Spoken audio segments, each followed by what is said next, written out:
Graça e paz, queridos. Amém? No nosso texto de hoje, 2 Reis, capítulo 2. Vamos orar mais uma vez neste dia?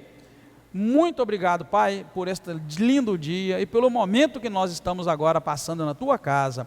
Peço que o Teu Espírito Santo nos conduza nesse estudo e que o Senhor possa falar grandemente ao nosso coração. Que o Senhor apareça e que cada um de nós, com as nossas reflexões, diminua diante da grandeza do Senhor e da Tua palavra. Muito obrigado, Pai. Nosso coração é uma terra fértil, preparada para receber a boa semente da palavra do Senhor. Mais uma vez, adiantamos e damos ao Senhor toda a honra, toda a glória, todo o louvor e toda a adoração, que é devida ao Teu nome. Obrigado, nós Te louvamos e Te bendizemos, em nome do Senhor Jesus Cristo. Amém.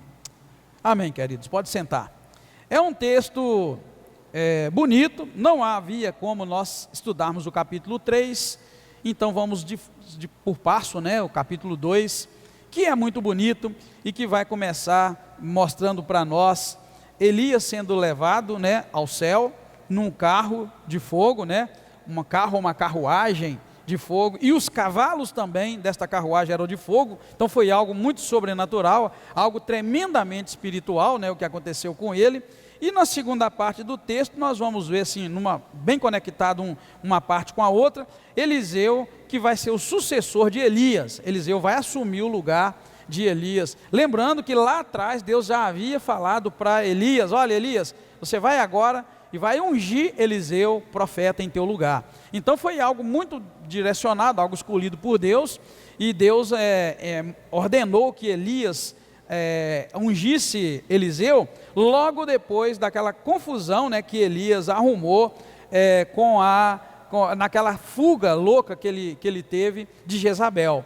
Então, quando ele achava que ele era o único profeta vivo, começou a fugir, repetindo para Deus 2 vezes que ele era o único profeta que estava vivo, Deus vai e lança em rosto, lança na cara de Elias: espera aí, Elias, está achando que você é o único que está aí, temente a mim? Você é o único que não se curvou a Baal? Você está enganado. Tem 7.000 almas em Israel que não se curvaram a Baal, Então ali foi uma surpresa muito grande, e Deus determina naquele momento que ele fosse lá e ungisse o rei da Síria, e ungisse Eliseu, rei, profeta, em seu lugar. E agora então nós estamos vendo a confirmação disso. Um detalhe muito importante é que Eliseu andou com Elias para que depois ele seguisse como profeta no lugar dele. Isso já é uma lição muito grande para nós, irmãos, da gente aprender a andar com nossos líderes que Deus coloca sobre nós, para que a gente lá na frente, o Senhor nos levante para seguir o trabalho daquele líder que Deus levantou. Não tem esse negócio de a gente viver como se fosse uma ilha e achar que a gente recebe, vivendo isolado do grupo, da igreja, do corpo de Cristo, a gente recebe de Deus algum dom, a gente recebe de Deus alguma vocação. Nada disso, não existe. O trabalho que Deus faz, Ele faz no corpo, e a sucessão que dá na obra de Deus, um líder assumindo o lugar do outro, um pastor assumindo o lugar do outro, um coordenador assumindo o lugar do outro, é sempre um trabalho de preparo, e esse preparo pode durar pouco, pode durar muito, mas ele dura algum tempo, Vamos pensar em algumas pessoas da Bíblia que foi assim com eles. A gente vê que quando Deus quis libertar Israel da escravidão no Egito, Ele escolheu um homem chamado Moisés, começou a trabalhar no coração de Moisés. Enquanto Moisés vivia no Egito, você viu que quando ele viu 2 israelitas brigando, ele se levantou para poder fazer justiça e acabou matando um egípcio, enterrou ele na terra, saiu fugido, e lá quando ele fugiu, ele constituiu família, casou-se, e ali ele teve um encontro com Deus, lá na sarça ardente, no monte, e Deus ali já começou a preparar Moisés para poder levá-lo de volta, e a gente lê e pensa que aquilo foi tudo assim, muito automático. Não foi, durou o tempo. A gente nota que foi lá com Jetro, o seu sogro, é que ele aprendeu a adorar a Deus, que ele teve um contato com Deus, uma experiência com Deus, ele ouviu a voz de Deus. Então não tem esse negócio, Aí Deus levantou Arão, o irmão dele, para andar com ele, e logo depois Deus levantou um outro que ia substituí-lo para ajudar Moisés a concluir a obra de levar o povo de Israel até a terra prometida. Deus deixou um homem no lugar de Moisés. Quem foi? Quem lembra? Josué. E olha que Deus fez um trabalho ao longo dessa jornada toda. Josué, ele viveu com o povo de Israel dentro do Egito, fez a travessia, a caminhada, até os muros de Jericó, a gente sabe, né? Ele fez toda aquela caminhada, foi submisso a Moisés, e Deus o levantou no lugar de Moisés. Trabalharam junto, andaram junto, estavam vindo as dificuldades e as vitórias, viu tudo acontecendo, a liderança de Moisés como foi, e aí ele recebe de Deus poder e autoridade para continuar a caminhada. Por incrível que pareça, é aquele texto que nós pregamos sobre ele domingo passado, em Josué capítulo 1, né? Então assim, é a forma de Deus trabalhar, não tem esse negócio da gente apareceu do nada. Hoje em dia, infelizmente, tem muito isso, as pessoas vão para a igreja e do nada elas querem, né, assumir cargos, elas querem responsabilidades, tem que caminhar, né? Na palavra de Deus funciona assim, dentro da Bíblia, um bom soldado, ele é forjado na guerra, não tem estudo, não tem diploma, não tem teologia, não tem nada que vai fazer, irmãos, um bom obreiro. Que vai fazer um bom obreiro é ele caminhar com um obreiro para que ele aprenda e Deus o levante para o serviço do Senhor. Foi assim, né? Os discípulos que deixaram para nós a igreja de Cristo plantada, né? A igreja da qual nós pertencemos hoje, os discípulos, eles viveram com o Senhor Jesus, aprenderam com Jesus, ficaram lá andando com Jesus de um lado para o outro, vendo Jesus operar todos aqueles sinais, prodígios e maravilhas, para que depois eles pudessem continuar. Aí aparece Paulo, né? Parece que Paulo apareceu do nada, o Saulo, e entra para o grupo e se torna um grande homem. Não, ele observou tudo de longe, ele era funcionário do governo, né? Ele pegava cartas para perseguir os cristãos. Sabe o que Paulo era? Paulo era um hebreu radical, um camarada muito crente em Deus. E ele perseguia os cristãos porque não tinha tido a revelação ainda de Cristo. Foi criado aos pés de Gamaliel, um grande rabino que a história de Israel conta. E portanto, o apóstolo Paulo, ele é considerado pelos rabinos até hoje de Israel, ele é considerado um grande rabino. Por que um grande rabino? Porque ele aprendeu na escola de Gamaliel, que é um grande rabino. Eu tenho a lista dos rabinos, aliás, falei errado, eu tenho a lista dos sumos sacerdotes até hoje, porque eu faço os estudos com os judeus, com os judeus, e eu tenho, se vocês interessaram um dia eu posso mostrar para vocês. É a coisa mais bonita, quando a gente começa a encontrar dentro do sacerdócio de Israel, a gente encontra nomes que batem com o que a gente lê na Bíblia, para confirmar para nós que a nossa Bíblia, o nosso Novo Testamento, tem relatos que são verdadeiros, não são invenções de ninguém, como alguns costumam dizer. Mas a gente tem que entender, um anda com o outro e Deus o coloca como substituto. É assim que funciona. Então nós vamos ver isso hoje. Elias vai ser levado para o céu, e Eliseu, que andou com ele, vai ser seu sucessor, né? Até que Deus leve também. O que nós estamos vendo aqui então? Estando sendo prestes a ser tomado pelo Senhor, Deus ia recolher Elias. Para muitos, ser recolhido por Deus significa o quê? Para muitos não, para a maioria de nós, ser recolhido por Deus significa o quê? Morte, né? Mas nesse caso não foi, excepcionalmente, né? A Bíblia relata duas pessoas que foram tomadas por Deus, mas não foi no processo natural de morte que todos nós passamos por ele. Primeiro foi Enoque, e agora a gente está vendo Elias. Não é um processo natural, é algo extremamente espiritual, que não se tem relato aos montes aí. Estava à beirada dele ser tomado pelo Senhor.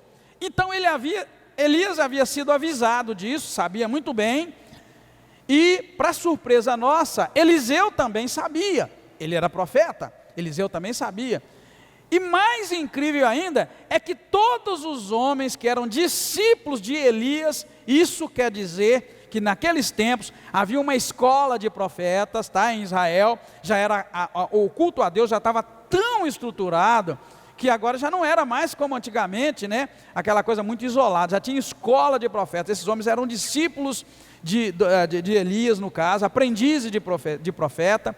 Então, o que acontece? Todos eles sabiam também. Está relatado para nós, está muito claro. Chegando esse momento então, de Elias ser tomado, ele sabia, ele vira para o Eliseu, e 3 vezes, ele tenta enganar, de certa forma enganar é a palavra que eu estou achando mais clara para nós, para que ele fosse levado e Eliseu ficasse na dele. A primeira está no versículo 2, ele vira para Eliseu e fala: fica aqui em Betel, aliás, fica aqui, o Senhor está me enviando a Betel. Não fala para que o Senhor estava enviando, mas era o Senhor. Então ele está usando aqui o nome do seu Senhor, me enviou em Betel. E você fica aqui que eu vou para lá. Aí, de teimosia, né? Eliseu vira para ele e fala assim: tão certo como vive o Senhor e a tua alma vive, eu não te deixarei. Assim, ele se grudou a Elias e foi para Betel também.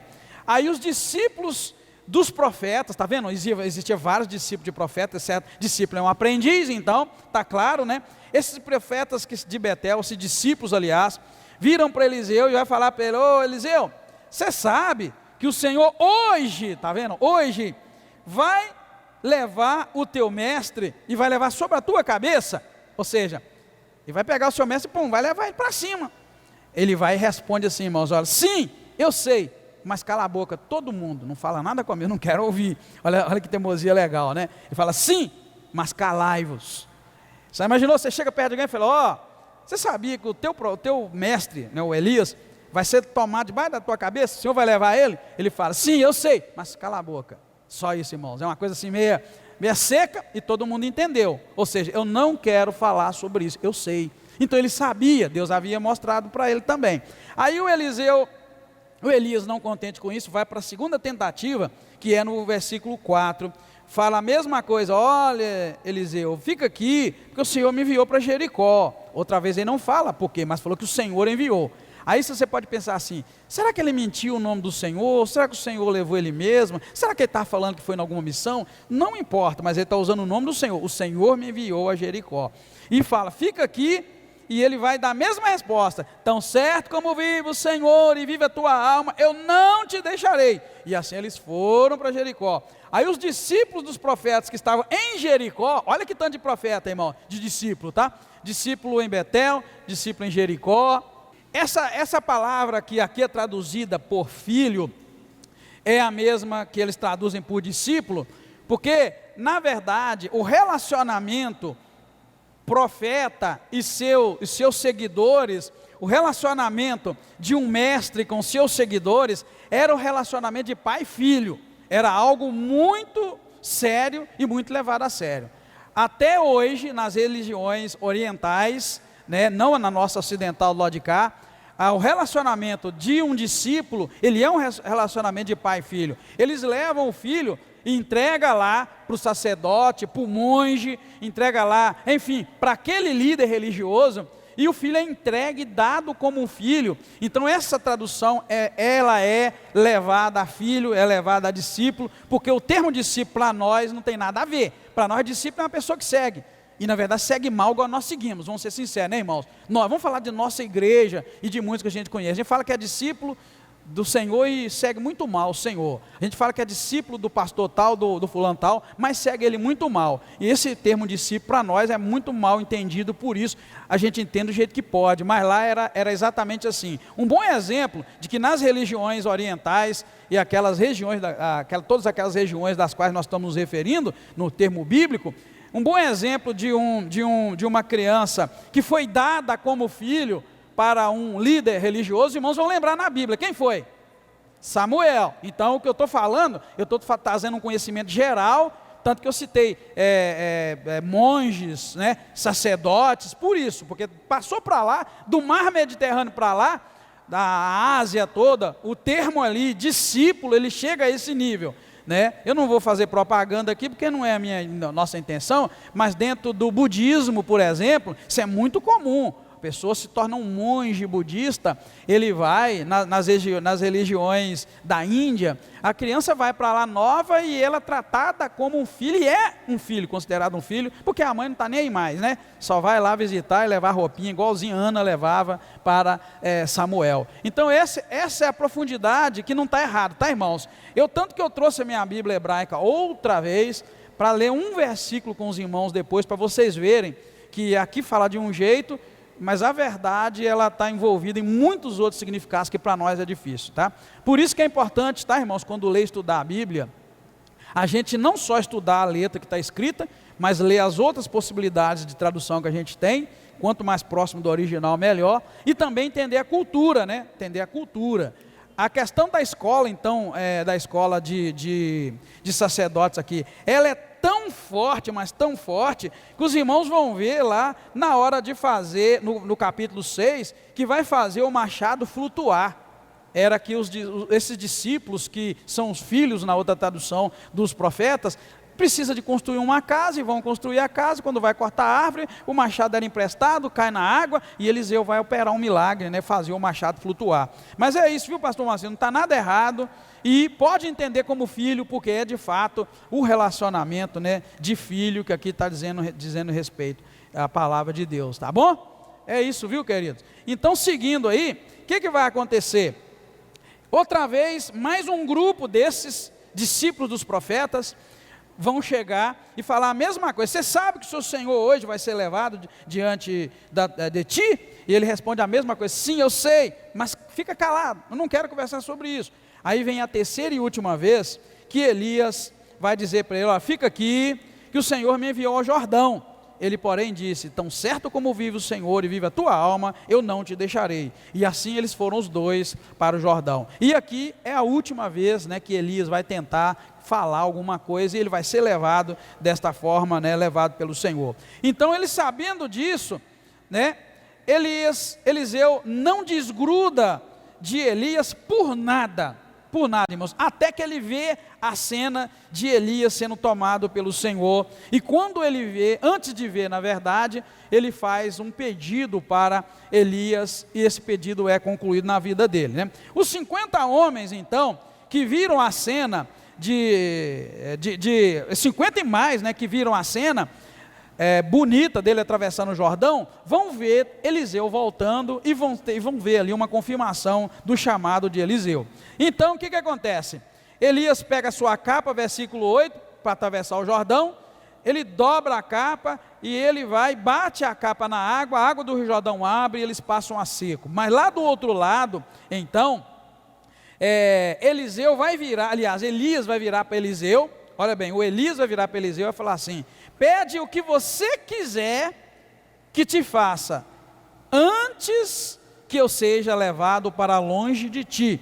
Ele vai e pede para Elias, né? Vai falar: Elias, eu peço-te que haja uma porção dobrada de teu espírito sobre mim. Lembra bem que Jesus virou para o homem cego e perguntou: o que queres que eu te faça? É incrível. Lembra como Deus chegou perto de Salomão, né? Quando Salomão ia assumir o trono, Deus virou para ele e falou: me pede o que você quiser que eu te dou. Então são 3 momentos em que Deus vira, irmãos, e oferece para a humanidade, para o homem, o direito de escolher. Pede o que você quiser. Salomão pediu o quê? Sabedoria. Me dá sabedoria para eu conduzir esse povo. Deus deu para ele, né? O homem lá pede, o camarada era cego, o Senhor pergunta: o que você quer que te faça? O homem fala: que eu veja, Senhor. E foi feito. Agora aqui, ele pede para Elias oferece para ele: pede o que você quiser que seja feito, antes que eu seja tomado. Ele vai vir e pede porção dobrada do Espírito que havia sobre ele. Elias vira para ele: olha, rapaz, se você me ver quando eu for levado, separado de ti, assim te será feito. Porém, se não me vires, não te será feito. E ele consegue ver. Quando ele vê, nada acontece com Eliseu. Ele só vê, né? Ele vê, e quando ele vê aquela cena, ele vai dizer: carro de fogo com cavalos de fogo, né, que o separou. Ele vai ver e vai ficar espantado com aquela cena, né? E Elias vai advertir ele ainda: olha, rapaz, dura coisa é o que você está me pedindo, porção dobrada do Espírito. Por que dura coisa você está me pedindo? O que os irmãos entendem quando Elias vira para ele e fala: rapaz, dura coisa, né, você está pedindo, né, essa questão de junção dobrada? O que os irmãos entendem? A irmã Fátima entende que era muita responsabilidade. Elias não tinha o dobro, né, do que Eliseu pediu. E você viu o tanto que Elias, irmão, sofria, né? A unção de Deus sobre a vida de um profeta não vai fazer esse profeta, irmãos, usufruir de coisas materiais, de bens materiais, de viver uma vida melhor do que os outros. Eu já falei que nesta igreja, às vezes os irmãos talvez não entendem as interpretações da Bíblia que Deus me dá. Mas eu já falei para vocês muitas vezes aqui na igreja, que dons espirituais É como se Deus colocasse aqui diante de nós uma mesa grande, já falei isso, você lembra? Uma mesa grandona, vamos supor, a mesa de lá até do outro lado, e colocasse aqui em cima da mesa um punhado de ferramenta, machado, faca, foice, tesoura, enxada, enxadão, né? Revólver também, que mais? Que mais de ferramenta? Serrote, né? Computador, um punhado de ferramenta. Dom é isso. E Deus chegasse perto de você, escolhe a melhor ferramenta ali. Só que não é uma ferramenta para você chegar e pendurar lá na sua parede e deixar de enfeite. Deus vai te cobrar trabalho. Então, dom é trabalho. Quem não quer dom, quem não quer trabalho, não peça a Deus dom. Não peça a Deus, né? Porque Deus não dá dom para enfeite, Deus dá para trabalhar. Eu sonho ter o dom de cura. Já falei para vocês. Será que Deus vai te dar dom de cura? Quando você começar a visitar nos hospitais, souber que o irmão está doente, você começar a ir lá e oferecer seu apoio, sua oração. Eu sou doido para ter o dom de socorro. No dia que você começar a dividir o seu pão com ovo, com o irmão que não tem nada, começar a dividir seu salário com quem precisa, Deus vai te dar o dom de socorro. Eu sou doido para ter o dom de profecia. Sim, nós estamos lendo a vida de um profeta, de Elias, e como foi a vida dele. Então, a gente está muito por fora dessas questões de dom, né? Por isso que, claro, a irmã está certa, os irmãos estão certos que disseram a mesma coisa. Por isso que ele falou: rapaz, dura coisa você me pediu, você não está brincando o que você está pedindo. Era como se Eliseu não tivesse visto a vida de Elisa. Você andou comigo, né? Em outras palavras, poderia estar dizendo: rapaz, você andou comigo, você ainda está me pedindo porção dobrada do que há sobre mim? Se você me ver subir, você vai receber. Mas pôs uma condição, e ele viu, né, irmãos? Nós sabemos pelo texto que ele viu, tá? E ele vai receber essa porção dobrada do Espírito. Porque na verdade, irmãos, o dom espiritual, ele vai passar sobre mim, vai passar sobre o nosso temperamento, vai passar sobre tudo de nós. O caráter eu não diria, porque no meu entendimento da Bíblia, se Deus der um dom para a pessoa, o caráter dele é meio que padronizado. Toda pessoa chamada por Deus e cheia do dom do Senhor, ela vai agir mais ou menos como qualquer outro, em qualquer lugar do mundo, porque Deus não dá dom para bagulho, Deus não dá dom para gambiarra, Deus não dá dom para malandro, para malandra, não dá. Deus dá para homens santos que vão servir a Ele. O que está acontecendo hoje é que tem muito enganador por aí, dizendo que tem dom, enganando as pessoas, que tem uma vida porca, imunda, uma vida que não condiz em nada com a Bíblia Sagrada, enganando vocês, porque se for dom de Deus, é vaso de ouro, é vaso moldado, é vaso valioso, amém, queridos? Por isso que está em escassez, está muito raro. Você vê muito charlatão por aí, dizendo que tem dom, e lá na frente você vai ver, está roubando os outros, está adulterando, prostituindo. Se eu falo sem medo, querido, isso nunca foi dom, jamais será. Olha pelos homens da Bíblia, você vai ver para quem Deus deu dom e para quem Ele chama.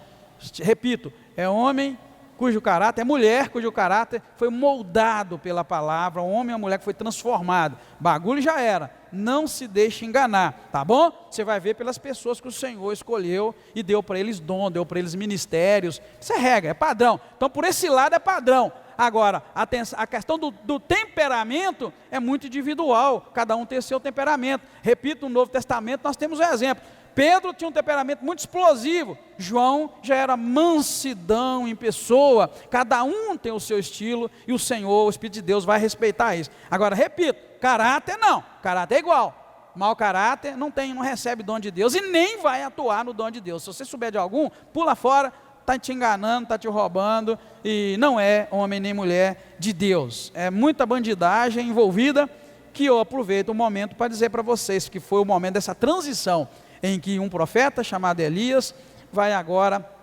ser sucedido, né, por Eliseu, e é o que nós vimos logo a seguir, né? Logo que ele pega a capa de Eliseu, ele vê isso, né, no versículo 12, quando ele vê, ele diz: meu pai, carros de Israel e seus cavaleiros. E Eliseu nunca mais viu Elias. Ele pega a capa, né, ele pega as suas próprias vestes, aliás, e rasga ela em duas partes. O fato dele rasgar ela em duas partes parece ser algo místico, é algo estranho, mas dá para você lembrar lá atrás que ele recebeu porção dobrada do Espírito. Dobrada por dois, né?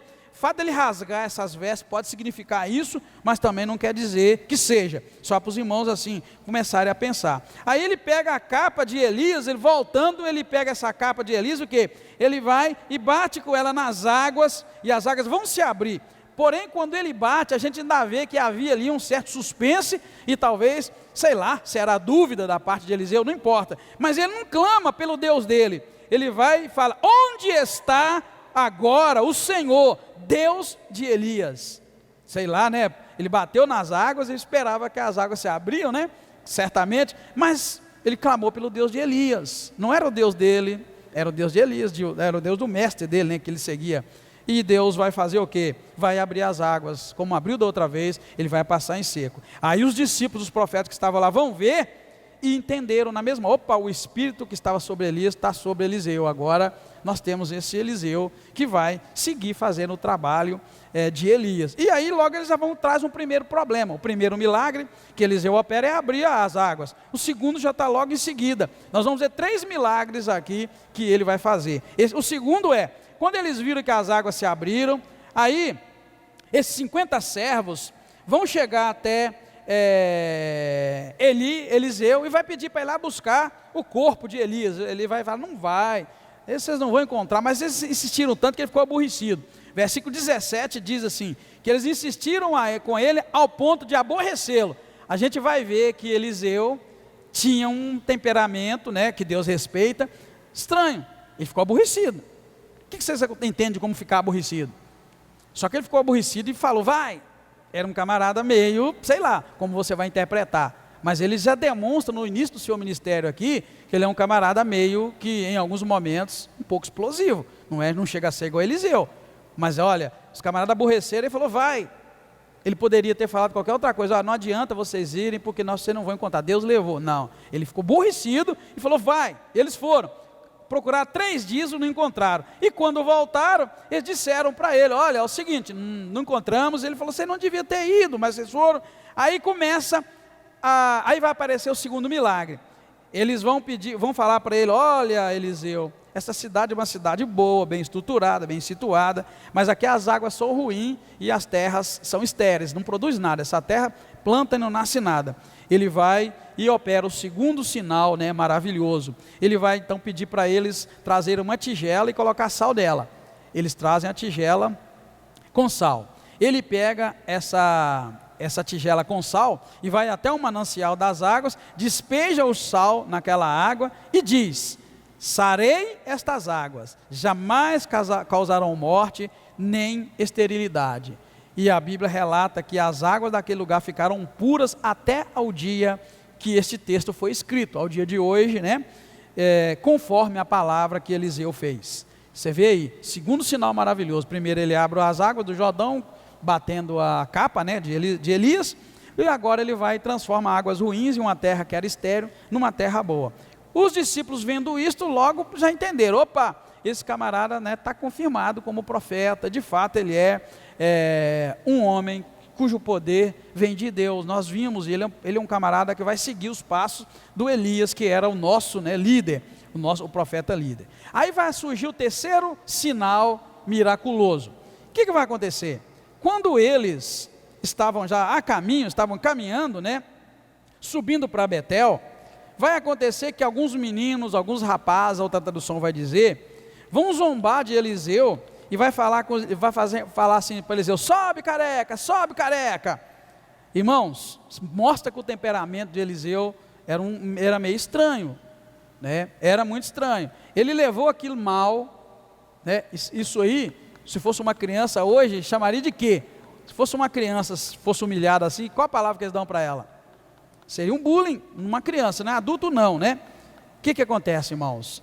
Ele vira, ouvindo chamar ele de careca, sobe careca, porque ele estava subindo para Betel. O que ele faz? Ele vira, olha para trás e uma palavra muito complicada, o verso 24 diz que Eliseu os amaldiçoou no nome do Senhor, lançou uma maldição, lançou uma praga sobre os meninos que estavam chamando ele de careca. E a Bíblia diz que 2 ursas saíram do bosque e despedaçaram 42 daqueles meninos. Não espedaçou todos, 42. Então a gente vê, irmãos, que o ministério profético no Velho Testamento, bem diferente do dom de profecia do Novo, era uma coisa muito séria. O uso daquilo implicava em falar e Deus fazer. Hoje é diferente. No Novo Testamento o apóstolo Paulo orienta que se tiver num culto e tiver 2 ou 3 profetizando, fala que tudo bem, os outros então julguem. Então nós temos hoje uma missão muito grande, que é de respeitar o dom de profecia, mas também de julgar. E vou dizer para vocês, ali não fala para julgar quem, se é a profecia, se é o profeta. Ensinaram para nós que a gente deve julgar a profecia, não o profeta. Por isso está cheio de profeta meia tigela e bandido, porque você não julga, tem que julgar o profeta também. Nós temos o dever de julgar a profecia e o profeta, porque tem muito falso profeta hoje, porque ensinaram para nós que não podia julgar. Aí qualquer bandido que levanta a palavra e vai dizer que é Deus, a gente treme. O camarada fala tudo errado da Bíblia, a gente treme. Adúltero ou adúltera, mentiroso, enganador, destruidor de famílias e lares, levanta para falar com o profeta, a gente treme, porque ensinaram para a gente, não julga. Novo Testamento manda julgar e não diz o quê. Eu entendo que é para julgar tanto a profecia como o vaso que está falando, porque Deus não vai usar, irmãos, mula, como usou lá no Velho Testamento para Balaão, não. Eu lembro, você precisa entender a Bíblia no contexto. Deus só usou a mula para falar com Balaão, porque o burro do profeta estava em pecado, que é Balaão, e não conseguiu ouvir Deus. Aí Deus tem um jeito, é abrir a boca de uma mula para falar com esse camarada, porque essa mula desse Balaão não me ouve. Você tem que entender o contexto. Então, amém, igreja? Está entendendo? Você tem que me julgar assim. Se eu estou aqui na frente pregando para você, tem que olhar a minha vida, meu caráter, tem que olhar como é que eu trato a minha esposa, trato as minhas filhas, como é que estão as minhas dívidas, como é que eu ando com meus vizinhos, se eu ando aí batendo, explodindo e brigando com todo mundo. Se for assim, tem que me tirar daqui. Não deixa. Julga sim o profeta, julga o pastor, julga a pessoa que vem para te falar na parte de Deus. Deus não usa bagulho, Ele não usa gambiarra. Pastor, você está dizendo que você é bom? Não, eu sou o menor de todos os profetas, sou o menor de todos os pastores, mas uma coisa é básica na vida de todo homem e toda mulher, tem que ter caráter, senão Deus não vai usar. Amém, irmãos? O básico dos básicos a gente joga fora. O crivo é caráter. Tem caráter? Deus vai usar, né? Tem temperamento viável? Deus vai usar. Por isso que as pessoas estão destruindo a obra de Deus, querido, porque as pessoas gostam de ser enganadas, gostam de bandido sobre elas, ao invés de querer homens e mulheres de Deus. Estou te passando isso para você entender como é a sucessão, como é o agir de Deus, como era e como é. O dizer que Deus usou uma mula pode me usar? Não. Deus usou uma mula, por quê? Vamos lá, eu falo isso direto na igreja, vamos lá. Por que Deus usou uma mula para falar para Balaão? Porque o bobo do profeta, o único que tinha naquele momento, Balaão, estava indo desenfreado para amaldiçoar quem Deus havia dito para não amaldiçoar, e estava indo por causa de dinheiro. Então Deus ali, o recurso que Deus tinha, ele viu que funcionaria, era a mula. Ele poderia ter mandado um anjo, e mandou na verdade, né? Vamos ser sinceros. Deus está me trazendo aqui para você entender. Eu quero que você abra os olhos hoje e entenda. Na verdade, Deus mandou um anjo, ele não viu. A mula viu, você sabe que a mula viu, um anjo estava com a bainha, com as espadas embainhadas para matar, e lembra? Ele não viu o anjo ainda. Aí Deus usou como último recurso, fala a mula. Aí a mula falou. Quando a mula falou, ele assustou um pouco. E se você vê como é que tem profeta de fundo de quintal, já tinha naquela época, tinha hoje, que mesmo a mula falando, o burro do Balaão ainda bate papo com a mula.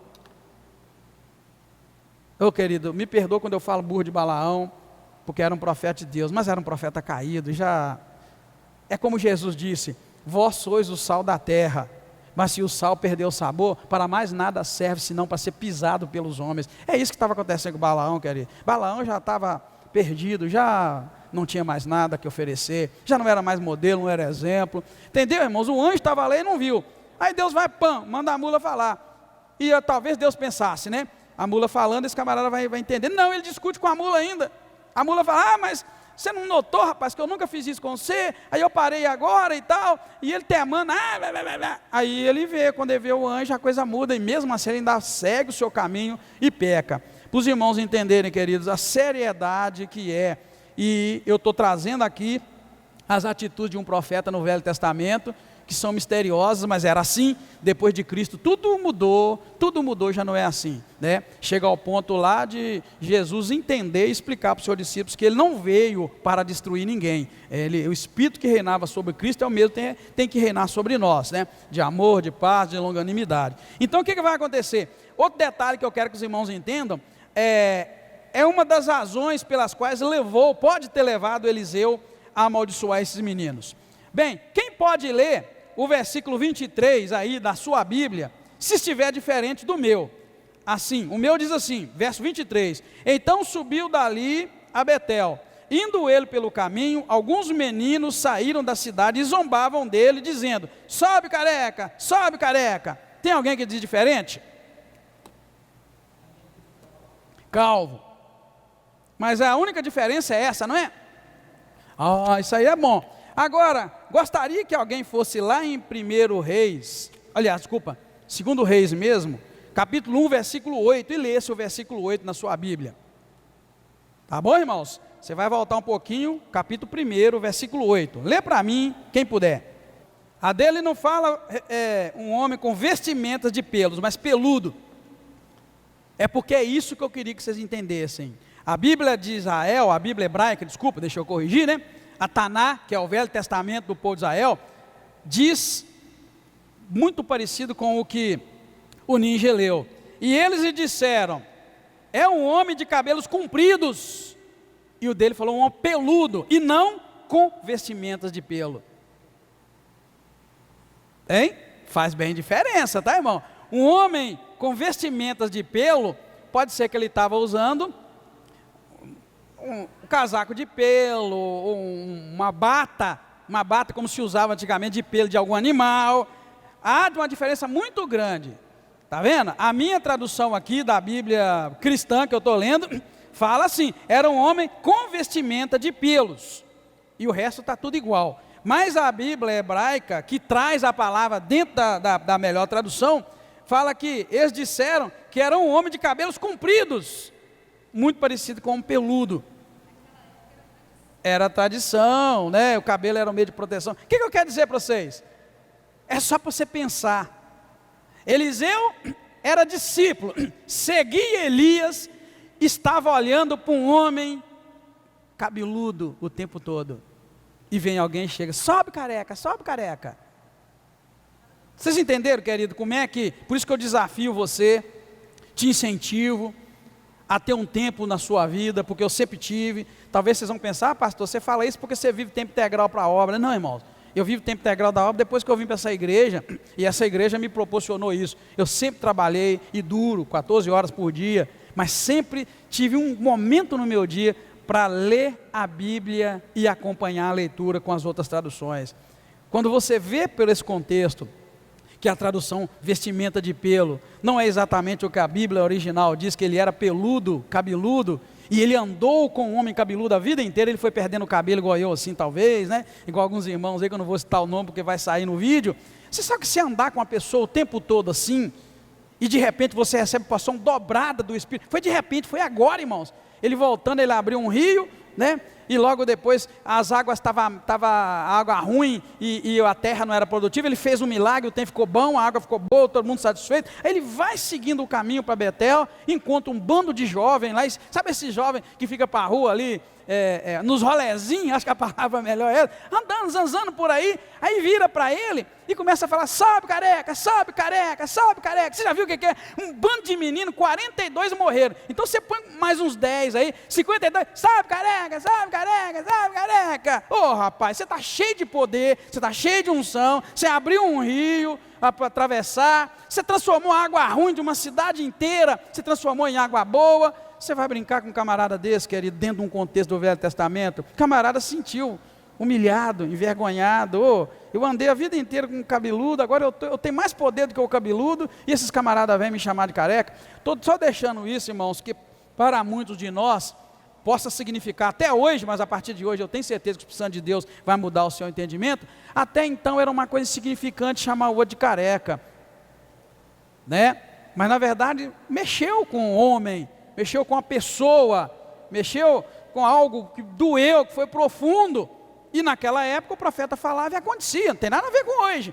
Hoje você pode me chamar de careca, pode chamar outro profeta, pode chamar de que quiser. Se a gente falar: Deus, manda fogo e queima, Deus vai olhar do seu trono e falar: bobo, você não está sabendo de nada. Eu enviei Jesus, não foi para matar ninguém.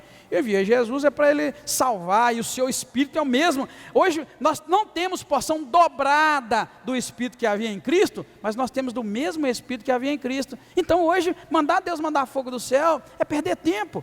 Porque Eliseu tinha porção dobrada do Espírito de Elias. Nós temos da mesma unção que havia em Cristo. Ele deu para nós, Ele disse que daria isso, que nós poderíamos fazer as mesmas obras que Ele fazia, e nós ainda faríamos elas o quê? Maiores ainda. Ou seja, eu estou dando do mesmo Espírito que é em mim, e vocês vão fazer a mesma coisa que eu faço, e vão fazer maior, porque eu vou para o Pai e vou enviar para vocês o Espírito. Ele disse. Então hoje temos o mesmo Espírito de Cristo, não porção dobrada, não importa se é dobrada, porque o próprio Jesus ensinou que o discípulo não é maior do que o seu Senhor, basta ao discípulo ser igual ao seu Senhor. Então nós paramos na Bíblia, nós não vamos além. Nós não temos dobrar a porção dobrada, mas temos do mesmo Espírito que Jesus disse. E nós não somos maiores, porque basta a nós ser igual. Então nós estamos caminhando para ser igual ao Senhor. Então o mesmo Espírito tem que haver em nós. Então alguém te bateu na cara, você é profeta de Deus? O que a Bíblia manda você fazer quando alguém te bate na cara? Dá o outro lado, é a profecia, é o profeta de hoje. Né? Te mandou andar uma milha, o profeta de hoje vai fazer igual ele aqui? Manda fogo e mata. Não. Jesus deixou escrito o que o papel do profeta, vai andar duas, né? Pediu a roupa, dá tudo. É assim, só para os irmãos entenderem, irmãos, o nível que nós chegamos hoje de falta de entendimento. E essa culpa, irmãos, vou ser sincero, se você conhece algum profeta por aí, entre aspas, que anda engraçando e fazendo coisas aí e tal, a culpa é sua, que não tem esse entendimento que eu estou te passando hoje. Porque se você tivesse, você repreender essa pessoa e ia entender, isso não é profeta de Deus não. O primeiro sinal que não é profeta é quando a pessoa extrapola a Bíblia. Então o profeta que é muito violento, ele está extrapolando o que Jesus mandou, então já não é profeta, nunca foi. Seria muito bom lá no Velho Testamento, mas se fizesse os milagres que os do Velho fazia também, abrisse rio, né, curasse o Naamã da vida, né, ressuscitasse morto, e que depois que fosse enterrado, fosse igual a Elias, né, que depois de enterrado, próprios ossos dele fez ressuscitar alguém, ou Eliseu, desculpa. Então a gente precisa muito, irmãos, de entender o seguinte: você tem que conhecer Bíblia, senão você é facilmente enganado. Então deu para entender? Elias, na verdade, era um homem peludo, cabeludo, e não apenas vestia roupa de pelo, como está escrito ali. E isso então talvez tenha mexido com o sentimento do Eliseu, de alguma forma, que fez ele ficar aborrecido. Lembra que lá em cima, no versículo 17, ele ficou aborrecido, porque os camaradas insistiram com ele, para ir lá procurar o corpo de Elias? Aborrecido é a palavra. Aqui embaixo ele ficou aborrecido também, e a atitude dele aqui foi dura, foi orar, e ele amaldiçoou aquelas crianças, no nome do Senhor. O que acontece aqui, aí eu estou dentro do contexto do Velho Testamento, se não se aplica para hoje, eu não sei se vocês notaram, eu falo muito a mesma coisa às vezes, é para você gravar. Eu falo muito do ofício de profeta no Velho Testamento e do ministério ou do dom de profecia no Novo, são coisas diferentes. Por isso que lá o camarada mandava amaldiçoava e Deus matava, né? Porque lá é ofício. Aqui é dom, não é assim, se fizer não funciona. Por isso que se vier um profeta falar que vai matar porque está em pecado, eu levanto conta e digo, não vai morrer ninguém, porque Jesus morreu, foi para a gente não morrer. Todo mundo vai morrer no seu tempo, mas não porque você vive fazendo coisa errada. Um dia Deus vai te levar e vai te cobrar, mas você não vai morrer, né? Não é assim. A gente tem que entender que o Espírito que reina hoje é o de Cristo. Nós estamos da graça, é para te salvar. Então eu deixo isso muito, muito claro. Então, agora dentro do contexto do texto que nós acabamos de ler, esquece de Novo Testamento, esquece de graça, esquece de misericórdia e de dom de profecia. Estamos falando de profeta do Velho Testamento. O que acontece, na verdade, é que esses meninos fazem algo que você pode pegar o valor espiritual e trazer para hoje. Esses meninos, na verdade, desafiaram, provocaram um homem de Deus, que no Velho Testamento, era cavar o próprio túmulo, no Velho. Hoje não, hoje é diferente. Claro que Deus honra, Deus zela pelo seu sim, mas não dessa forma. Deus é longânimo, é misericordioso. Você levanta contra mim, levanta contra o homem de Deus, Deus vai te moendo aos poucos, vai te moendo até que ele te detona. Mas aqui não, aqui era num momento. Falou mal do homem de Deus. Lembra lá de Arão, né, ficando leproso, porque ele abriu e levantou, junto com sua irmã, levantou contra Moisés? Era na hora. Aqui é diferente, irmãos. O Espírito do Senhor, hoje o Espírito de graça, te dá, a longanimidade do Senhor está estendida, até que chega a tua hora, aí já era. aí você vai pagar por suas atitudes, mas é diferente. É por isso que a gente faz tudo quanto é coisa errada nos dias de hoje, e Deus vai estendendo, estendendo, estendendo. O final é o mesmo, o final é a mesma detonação do Velho Testamento, só não é na hora. Mas o que aconteceu aqui, neste caso, viu, irmão, o mais claro é que na verdade eles desafiaram, desonraram, eles agrediram um profeta, e isso era cavar o próprio túmulo, e foi o que aconteceu com eles. Você vê que eles tinham que virar e gritar: sobe careca, sobe careca, sobe careca, não é? É por isso que eu chamei a atenção do bullying de hoje. Não, o que é isso? Você não tinha nada que falar isso. Aquilo foi uma agressão muito grande, e ele fez o quê? Ele os amaldiçoou no nome do Senhor. Agora, essa questão de amaldiçoar em nome do Senhor, eu deixo muito para cada um pensar. Ele poderia ter feito de outra forma? É igual eu, quando olho lá, falo para os irmãos no Novo Testamento, quando eu vejo Jesus ir procurando figo, numa época que não era época de figo, ele vai procurar figo na figueira. Aí a figueira não está produzindo porque não era época, é outra coisa assim, que eu tenho com um amigo e não entendi. Ele vira, o que ele faz? Amaldiçoa a figueira. Aí, no meu entendimento humano, no meu pensamento, eu pensaria o quê? Qual que era mais fácil para Jesus fazer? Está vendo? Mas está lá, está registrado, é o homem Deus, o Emanuel, Deus conosco, Yeshua, Jesus. Ele preferiu virar e pã, nunca mais ninguém coma figo de ti. E os discípulos viram que a figueira secou da raiz ao topo e nunca mais produziu. Porém, está lá, ele disse: assim eu chego nesse ponto, que Eliseu vira e amaldiçoa os meninos em nome do Senhor. E Deus faz o quê? Aqui não diz que ele orou pedindo a Deus que matasse os meninos. A Bíblia só diz assim, que ele os amaldiçoou em nome do Senhor. E aí desceram 2 ursas do bosque e despedaçaram esses 42 daqueles meninos. E pronto, e aquele sinal ficou registrado. Certamente aquela cidade que soube daquilo passou a temer mais ao Senhor e entenderam a grande lição que fica para eles e para nós é: não toque no ungido de Deus. Não toque no homem de Deus, não toque na mulher de Deus, porque o resultado não é engraçado, não é bom, só isso. A lição, que a gente pega é: não toca no homem de Deus, não toca na mulher de Deus. Eles não bateram, não jogaram pedra, mas falaram palavras que ofenderam o homem de Deus. E o homem de Deus os amaldiçoou, e Deus foi e mandou lá a ursa que matou. Então a lição para nós é, hoje, século 21, não toque nos homens e nas mulheres de Deus, porque é perigoso. Aconteceu lá atrás e pode acontecer conosco. Lembra que eu mostrei para vocês que Deus age por padrão? Se você quiser saber como Deus vai agir hoje, é só olhar lá atrás. Então está aí, a gente tem que zelar, tem que tomar cuidado, né? E a Bíblia vai nos orientando a tomar cuidado. Mas então, irmã, viu, o claro que fica é que zombaram de um homem de Deus e o resultado foi ruim, foi mal, né? Porque o homem de Deus orou e Deus ouviu. Então imagine se os homens e mulheres de Deus, de fato homens e mulheres de Deus, eu quero dizer, que são chamados por Deus, ungidos por Deus, tementes a Deus, começar a orar e colocar essas pessoas nas mãos do Senhor para que Deus faça algo. A gente não sabe o que Deus vai fazer, porque estamos no tempo da graça. Certamente a longanimidade do Senhor vai para longe, mas vai chegar um dia que cada um, o próprio Jesus disse, que cada um dará conta das palavras torpes que saiu da sua boca naquele dia. E aí, como é que vai ficar? Quantas palavras você vai ter que dar conta? Que eu vou ter, que nós vamos ter que dar conta. Então, é um ensinamento, irmãos, do Novo Testamento para nós. A gente tem que cuidar, tem que zelar, né? Então, irmãos, por fim, o texto vai terminar com isso. E ele, dali, indo para o Monte Carmelo, e depois voltando para Samaria. Assim vai encerrar esse texto. Nós podemos concluir, não dentro desse final para nós aqui, que foi um final trágico. Lembra que esse foi o 3º sinal miraculoso operado por Eliseu, O primeiro foi abrir o Rio Jordão, o segundo é transformar as águas de uma cidade que as águas eram ruins e a terra era infértil, e o 3º sinal miraculoso foi ele amaldiçoar esses meninos e Deus mandar uma ursa lá que despedaçou 42. Então, não focando nisso, mas focando num outro ponto importante, o que nós podemos concluir? Que o esforço de Eliseu para ficar atento ao momento em que Elias seria tomado dele e ia para o céu, nos remete, ou seja, nos faz lembrar da atenção que nós temos que ter quanto à volta de Jesus. Elias por 3 vezes tentou ludibriar Eliseu, para que Eliseu não visse a hora que ele ia subir.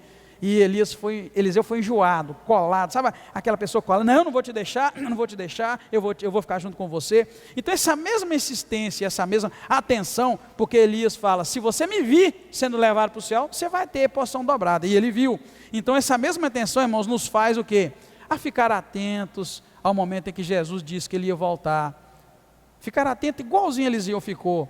Eliseu não desgrudou. Toda vez que Elias falou, rapaz, fica aqui, ele não vou, eu vou onde você for. Quando as pessoas viraram para ele, rapaz, você sabe que o seu senhor vai ser tomado? Cala a boca, eu não quero escutar sobre isso, eu só quero estar do lado do Elias. Mais uma vez a mesma coisa, ele cala a boca, eu só quero estar olhando, eu quero estar de lado. Aí pela terceira vez, ele vai fala com Elias, não, eu vou com você. Então o que eu entendo que hoje o Senhor está querendo nos mostrar com esse texto, mais importante do que aquele medo de falar mal de um profeta, é que a gente precisa também ficar vigilante. O que teria acontecido se Eliseu tivesse obedecido Elias a primeira vez, a segunda e a terceira?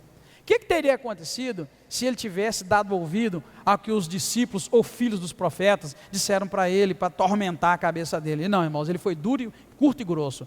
Não me fala que eu não quero escutar, eu estou focado em estar ao lado de Elias quando ele for levado para o céu, e não converse comigo, não tire a minha atenção. Essa é a mensagem, querido, que a gente tem que focar.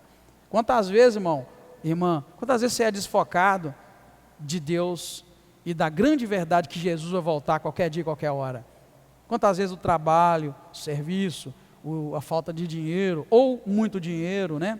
Quantas vezes a saúde, quantas vezes um probleminha aqui ou outro, quantas vezes uma encrenca que você inventa da sua cabeça te tirou muito tempo do foco que tinha em Jesus Cristo.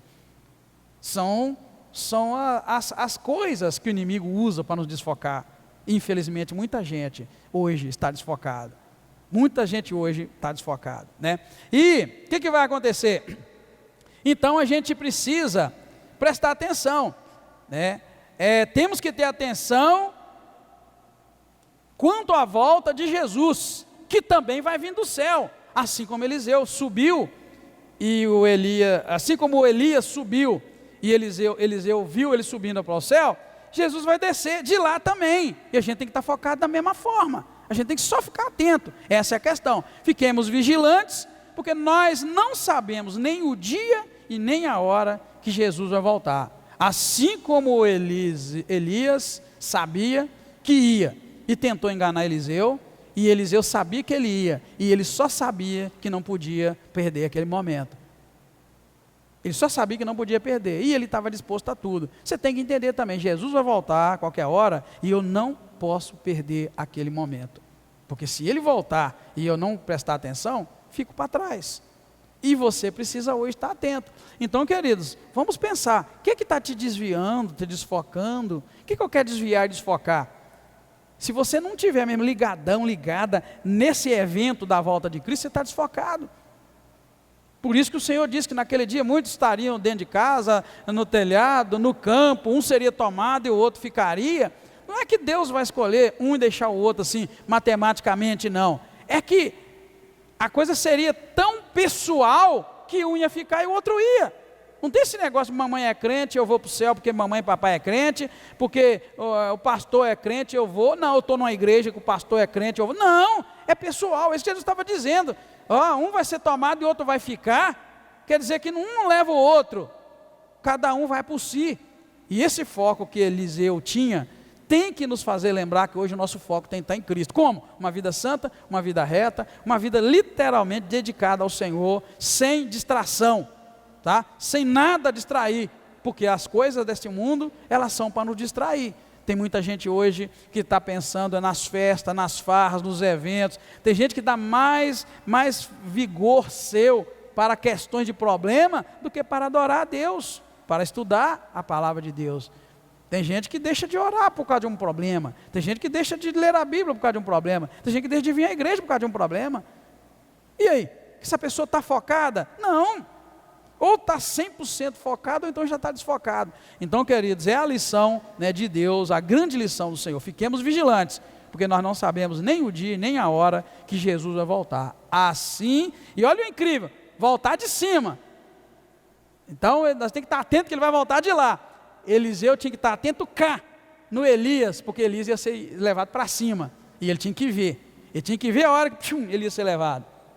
E nós também. E Jesus não falou que seria diferente. Aqui foi carro e cavalo de fogo que levou, né? A Bíblia diz que Jesus vai vir assim, ó, num abrir e fechar de olhos, como um relâmpago que sai do Oriente e se mostra no Ocidente. Vai ser assim a vinda do Filho do Homem. A gente então tem que estar atento, porque vai ser muito rápido. Tem gente que brinca, irmão. Ah, coitado. Se Jesus vier agora, querido, é como abrir e fechar de olho. Você sabe quantas vezes você pisca seu olho aí? Vai ser o tempo que Jesus vai vir. Tem gente que pensa que vai ser uma coisa longa, vai dar no Fantástico. Tem gente que pensa que os grupos do WhatsApp, Jesus está vindo, está voltando. Não, querido. Vai ser, acabou. Tão certo como eu fiz aqui agora. Isso só vai olhar e cadê o fulano? Cadê a fulano? O que eu estou fazendo aqui? Já era. Então, essa lição deixa para nós muitas, e uma delas é essa. Fica atento, fica vigilante, Jesus está voltando. Ah, mas eu escuto esse trem tem tanto tempo e já até acostumei. Continua, continua. Eu só quero saber de uma coisa. Eu indo para minha casa agora, eu quero estar pronto, se for esse momento. Dormindo na minha cama, eu quero estar pronto. Acordando amanhã de manhã, eu quero estar pronto. E assim eu vivo desde os meus 18 anos. E hoje eu estou com 54. É simples assim. Por isso que eu deixo de fazer muitas coisas e faço muitas outras. Porque eu sei que vai ser muito rápido, não vai dar para me preparar. Você sabia? Não vai dar para se preparar. Sabe quando você vai dar uma palestra, você vai pregar, você vai fazer algo, você prepara, você vai lá, escreve. Irmão, não vai dar para preparar. Ou vai, ou é, ou não é. Ou vai, ou não vai. É assim. Então eu tenho que estar ligado 24 horas por dia, todos os dias da minha vida, esperando a volta do Senhor Jesus, que pode ser a qualquer momento. Ai, como seria bom, né? Se Jesus avisasse para nós: olha, meu servo, estou indo, é agora. Mas a Bíblia diz algo sobre isso. Jesus sabe a hora que ele vai voltar? A Bíblia fala isso? O que a Bíblia fala sobre isso? Só o Pai.